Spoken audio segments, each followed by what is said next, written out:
For most of American history, there's always been one state everyone assumed would stay on top. Bigger economy, more people, more political power.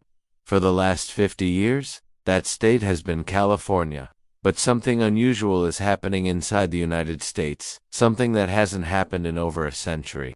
The balance of power is shifting, quietly, rapidly, and almost nobody is talking about it. Because while California is slowing down, another state is accelerating in nearly every direction that matters: population, jobs, energy, political influence, and even global economic leverage. That state is Texas. For decades, Texas has lived in second place. Second largest economy, second largest population, second most powerful state. But today, Texas isn't just catching up, it's closing the gap faster than anyone expected.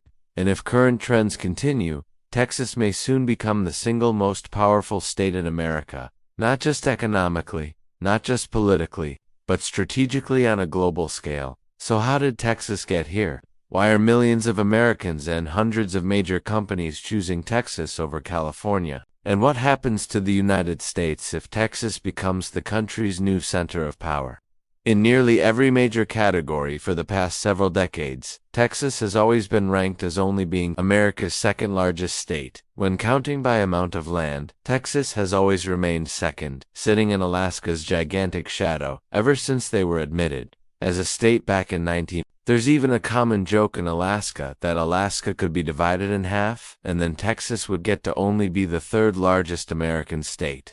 Then when counting by amount of people, Texas has also long sat in the shadow of California. The most recent US-wide census in 2020 revealed that at that time, California had around 10 million more people than Texas, and correspondingly when counting the states by the size of their economies, Texas has once again long sat in second place to California's larger first. But while the gap in size of land between Texas and Alaska can never be filled, the gap in size of people and economy between Texas and California has recently been narrowing rapidly because for more than 20 years, Texas has been growing way faster than California. Honestly, you could see it coming for decades. Texas has just kept climbing the ranks among America's most populated states. Go back to 1960, Texas was only sixth, behind places like Ohio, Illinois, Pennsylvania, California, and of course, New York. From the third U.S. Census in 1810 all the way to 1960, New York stayed on top, America's biggest, most influential state. But things started shifting as more and more Americans packed up and headed west and south. California, Texas, Florida, they all started booming, especially after World War II. By the time the 1970 census happened, something big changed. For the first time in 160 years, New York lost its crown. California had taken over as the nation's most populous state. That was the start of California's reign at the top. For 50 years, no state could touch it. By 1990, about 12% of Americans lived in California, and that share barely budged for decades. But California wasn't the only one on a growth streak. Texas kept adding people, passing Ohio, Illinois, then Pennsylvania. When the 2000 census came out, Texas finally did it.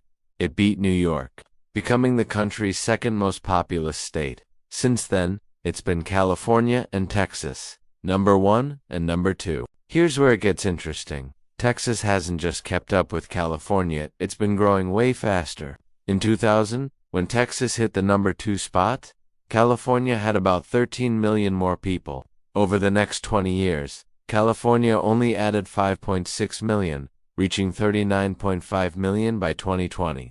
Texas, it added 8.25 million, climbing to 29.1 million. That big gap between them, 13 million, shrunk to just over 10 million by 2020, and honestly, Texas is closing in even faster now. For as long as California's been a state, it only knew growth. Every year, more people called it home. But then 2020 happened. The pandemic hit, and for the first time ever, California actually started losing people.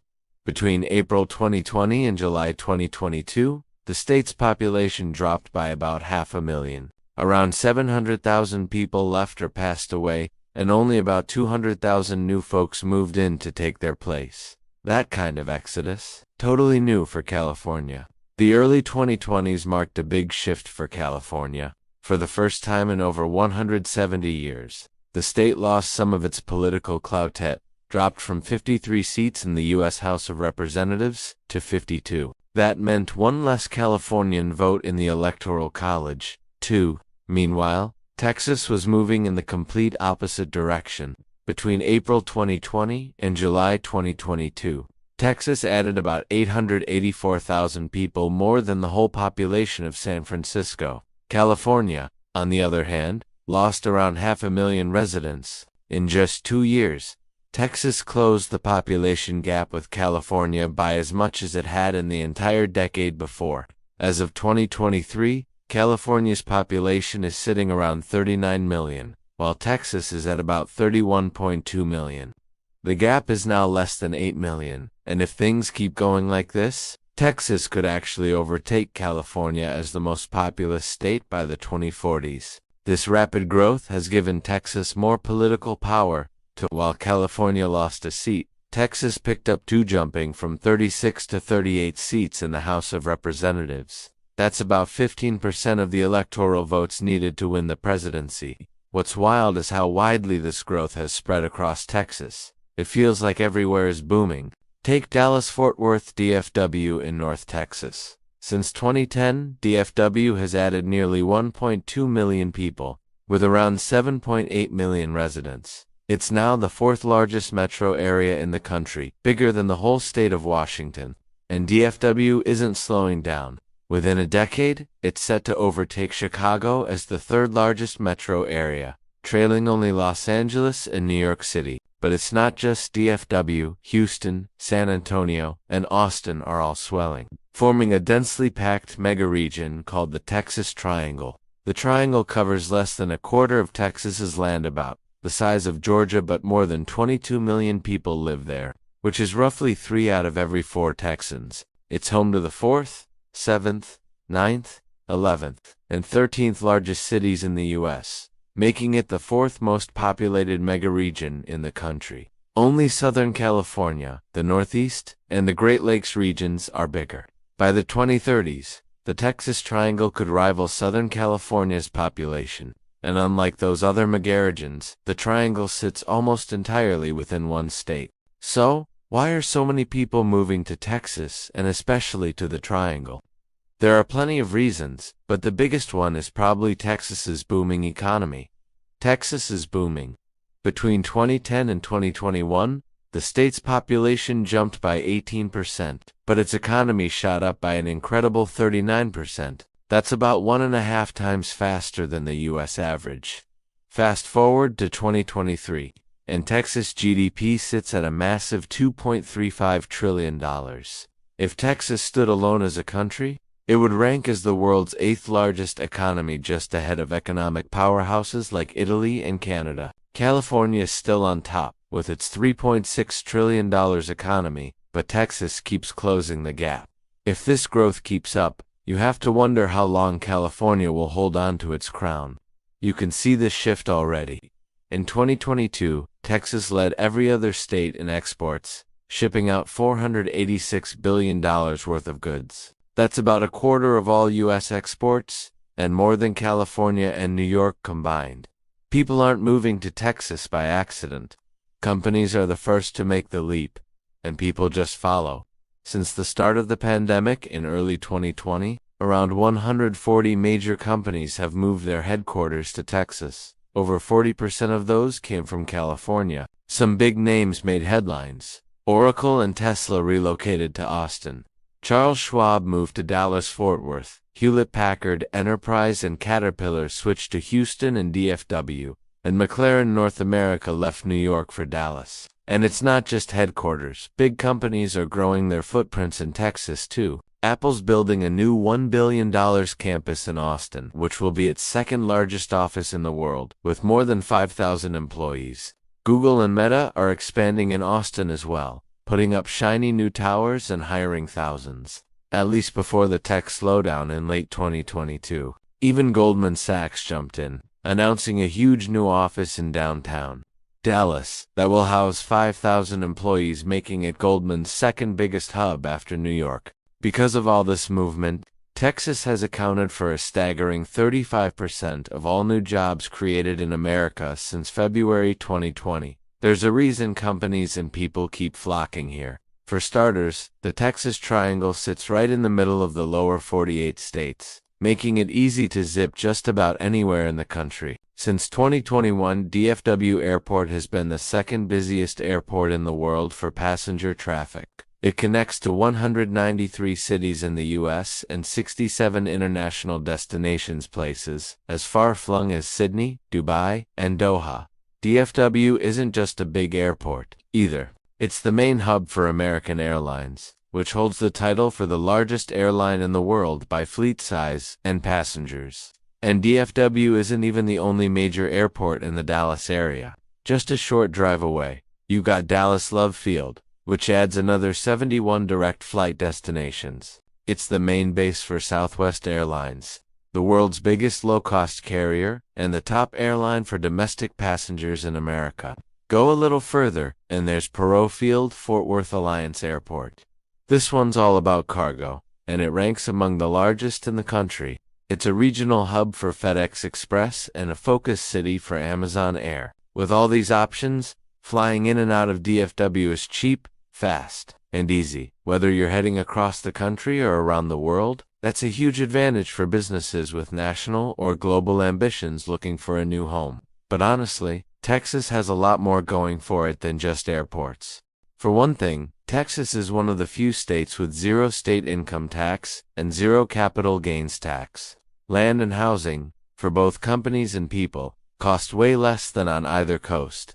Take home prices, for example. As of March 2023, Realtor.com showed the median listing price for a home in San Diego at $925,000, $1.1 million in Los Angeles, $1.25 million in San Jose, and $1.3 million in San Francisco. Compare that to the Texas Triangle. Houston's median was $340,000, Fort Worth $350,000, Dallas $430,000, and Austin $619,000. So, homes in Houston and Fort Worth cost about a quarter of what you'd pay in San Francisco. And even Austin, Texas's priciest city, is still almost half the cost of a house in LA. Austin's cost of living has shot up over the last decade, especially as big tech companies from California set up shop there. Back in 2010, the median home price in Austin was less than a third of what it is now.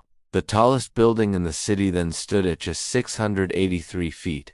Fast forward to today, and Austin is building not one, but two super tall skyscrapers. Construction is underway on two towers that'll stand 1,122 feet and 1,035 feet tall. When they're done, they won't just be the tallest buildings in the state, they'll set a new record. The taller one, Wilson Tower, will actually be the tallest all-residential building in North America outside Manhattan. Pretty wild. Now, if you look at Texas's big cities, each one has carved out its own economic niche. Austin's the tech hotspot. Dallas handles the finance world. Houston, that's all about energy. Aerospace, agriculture, and a bunch of other industries are scattered all over the state. And Texas is more than just busy, it's become the headquarters for 54 Fortune 500 companies. That's more than California or anywhere else in the country. Lots of things push Texas to the top of the business world, but honestly, nothing matters more than its massive oil and gas reserves, the power of its energy industry, and its recent tech breakthroughs. If Texas is known for anything, it's oil. Since the 2010s, oil has probably become America's most valuable homegrown asset in terms of geopolitics. The oil story in Texas goes way back. In 1901, the state was mostly farmland and forest, with just over 3 million people and no real big cities. Timber and agriculture ran the show. Then, in a little East Texas town called Beaumont, somebody struck oil, the biggest oil field the world had seen up to then. Okay, that record didn't last, but the discovery triggered an all-out oil rush across southeast Texas, and it turned out oil wasn't only hiding in the east. Huge finds started popping up in the south, the north, And then, in the 1920s, came the biggest one yet out west, the Permian Basin. In less than 50 years, from that first big strike in 1901 to the end of World War II, Texas became America's oil powerhouse, and the U.S. itself climbed to the top as the world's leading oil producer. The result? Serious geopolitical clout.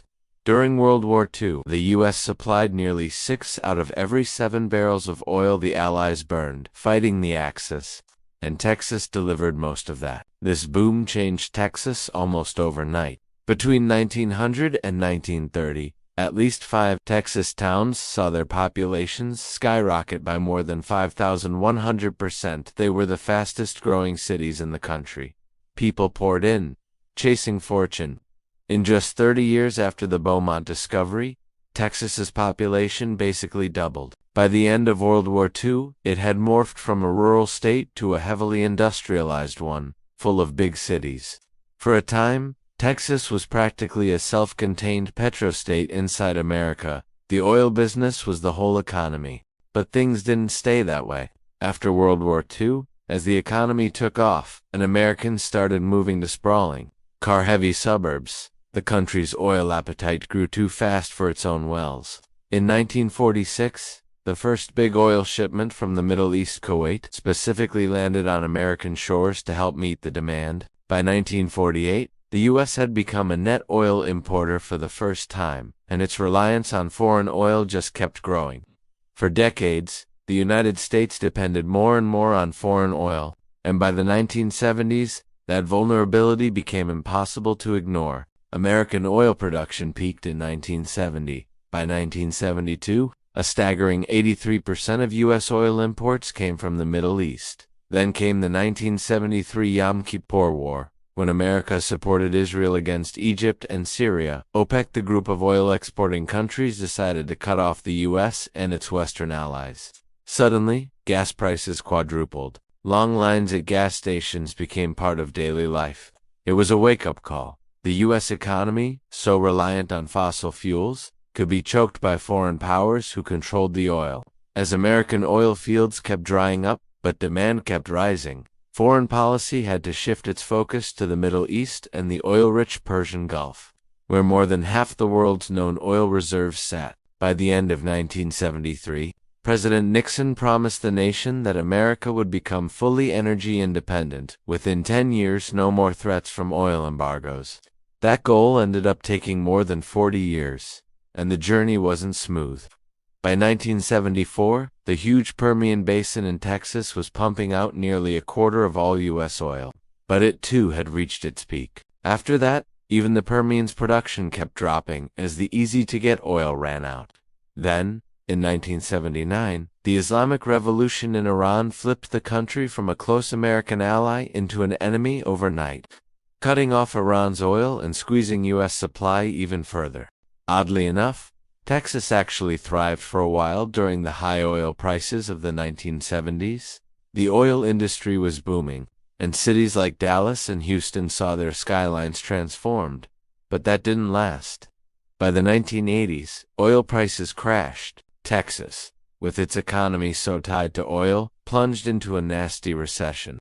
Projects that once seemed unstoppable, like the ambitious Art Deco-inspired 80-story tower planned for Dallas, never even got off the ground. Fast forward to 2005, it had been more than 30 years since Nixon's energy independence promise, but the U.S. was importing more oil than ever. 60% of what Americans used came from abroad. Only 20% of those imports were from the Middle East by then, but most people still thought the country would keep importing more and more. By 2007, oil production in Texas's Permian Basin hit an all-time low. Almost everyone believed America was stuck as the world's biggest oil importer, always at the mercy of foreign suppliers who could turn off the tap whenever they liked. But then, almost out of nowhere, a technological breakthrough in oil and gas once again starting in Texas changed everything, just like it had 100 years before. Back in 1901, a group of petroleum engineers and geologists working up in the Barnett Shale of North Texas stumbled onto something big.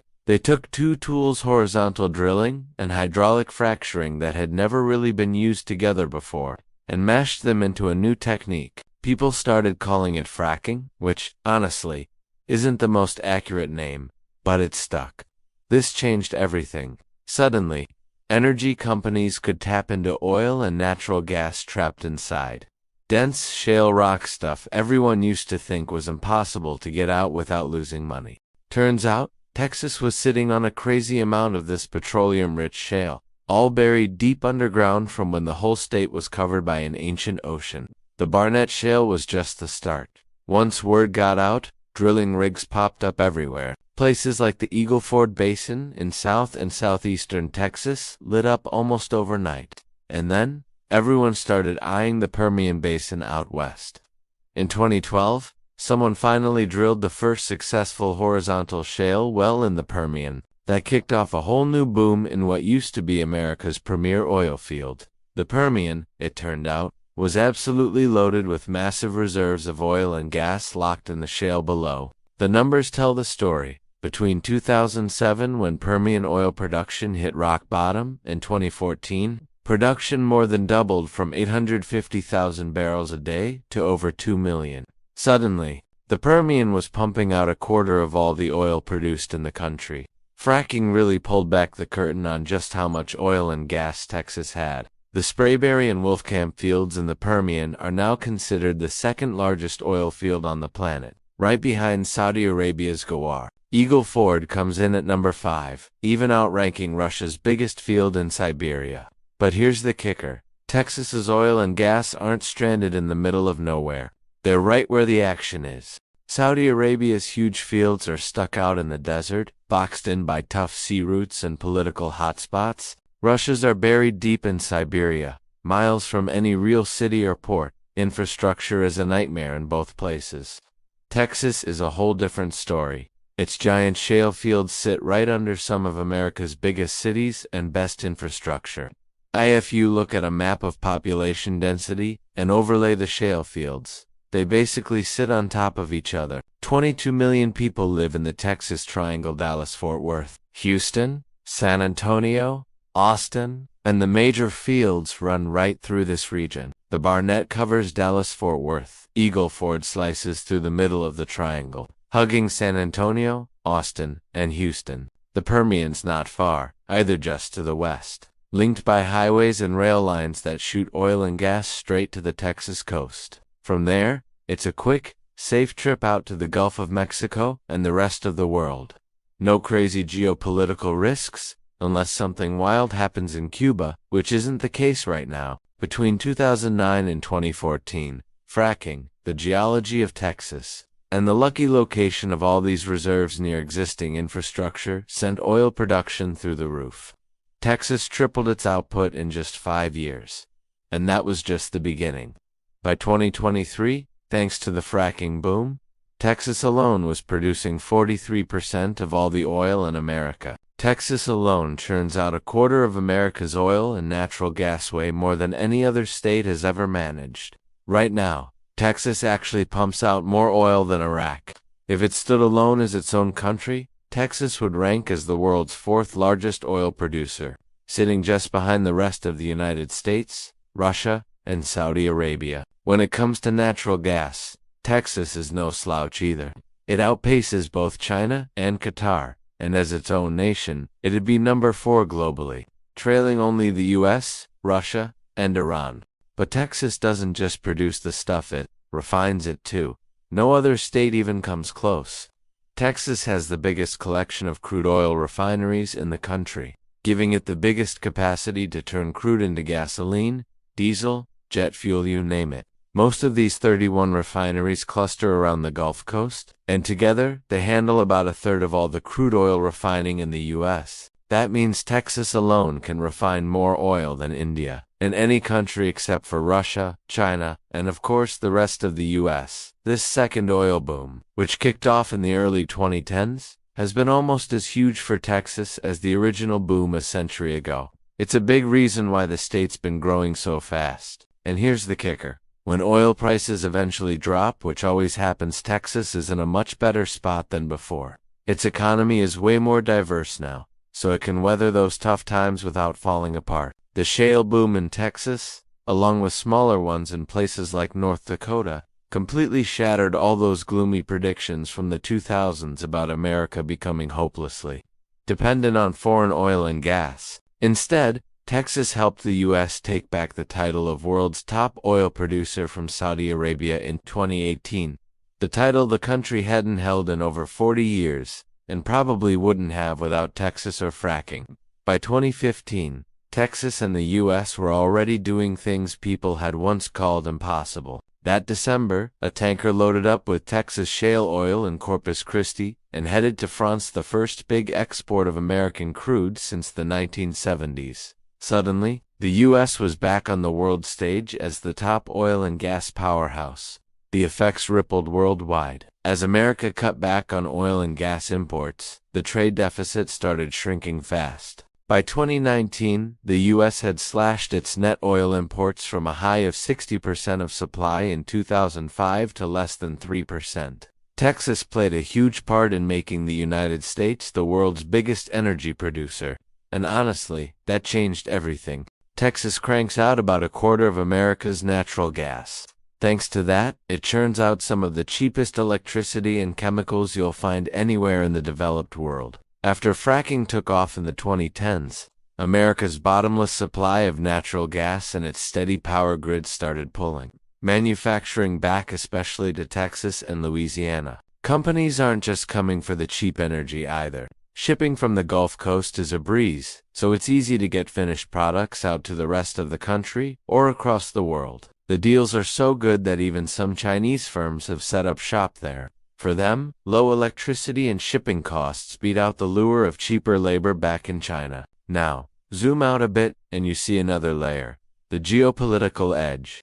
After Russia invaded Ukraine in early 2022, Europe scrambled to cut off Russian oil and gas. Without the American shale boom, the U.S. would have still been the world's top oil and gas importer. That would have meant going head-to-head with Europe for whatever was left on the global market, driving prices through the roof for everybody except Russia. But the shale revolution flipped the script. The U.S. barely imports oil and gas now, and actually ships out enough to help Europe. Since the war started, tankers loaded with Texas and American oil and gas have been crossing the Atlantic in droves, almost like a modern-day version of the Allied supply runs in World War II. Because of all this, America just passed Qatar this year as the world's biggest exporter of liquefied natural gas. At the moment, the U.S. supplies 20% of the EU's gas imports, second only to Norway. American oil is making waves too. By the end of 2022, 18% of the EU's oil imports were coming from across the Atlantic. This shift has made it a lot harder for Putin to blackmail Europe with energy threats. Russia's lost billions in potential revenue, all because Texas and the rest of the U.S. stepped up to fill the gap without firing a shot. And Texas isn't just the king of oil and gas. It's also leading the way on renewables. Take wind power, for example.